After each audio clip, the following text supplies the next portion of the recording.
So I just got done playing what might be one of my favorite games ever, and I thought I'd use it as an excuse to make a new video series about cozy games and games that just make me feel relaxed and calm and cozy. And in this first video, I am going to be talking about Lil Gator game.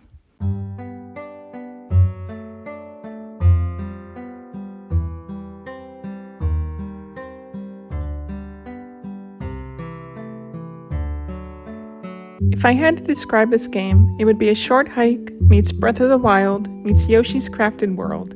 A short hike and BOTW comparisons are obvious, however, I say Yoshi's Crafted World purely based on the cardboard, arts and craft, everyday object aesthetic that both of these games have. There are so many references and Easter eggs to other games that came before it, and it's clear how much this is a love letter to those games and the collective childhood memories that many people have had. Speaking of which, there are things about this game that I did as a kid as well.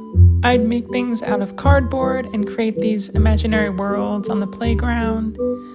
My mom would bring home these big empty boxes from her work, and I would make little houses or put the box on a wagon we had and make a plane or ship or whatever.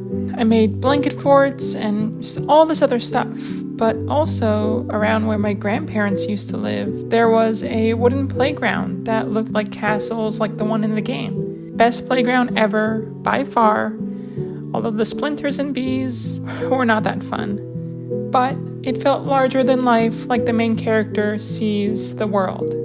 Anyways, there's also tons of cute details in the game that I love, like the little gator dangling their feet whenever you glide, or the little waddle the character does, or how the gator's snout takes up a majority of the selfie frame. Just so many things that I love and find so adorable. As for gameplay, it's fairly straightforward. You're basically collecting all the confetti you can, as well as completing quests. These quests, I feel, are simple enough for young players to understand, so if you're looking for something difficult, this game is not that. There are optional time challenges, but again, those aren't that too hard to win. The only quote-unquote difficult aspects of the game are fetch quests. There isn't a map except minimal ones scattered throughout the island, so going to and from places can be frustrating if you don't know your way around. But that's pretty much it. It would have been nice to have some type of map, but again, the world is small enough to where it's not a huge problem.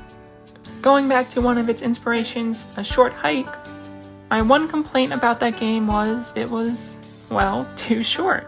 Thankfully, this game fuels the urge of staying in that world much longer, and this game hardly feels like it's a short hike clone or a clone of any other mentioned games. It's clear from the gameplay and witty dialogue that this is a love letter to the games that came before it, as well as to childhood and nostalgic memories.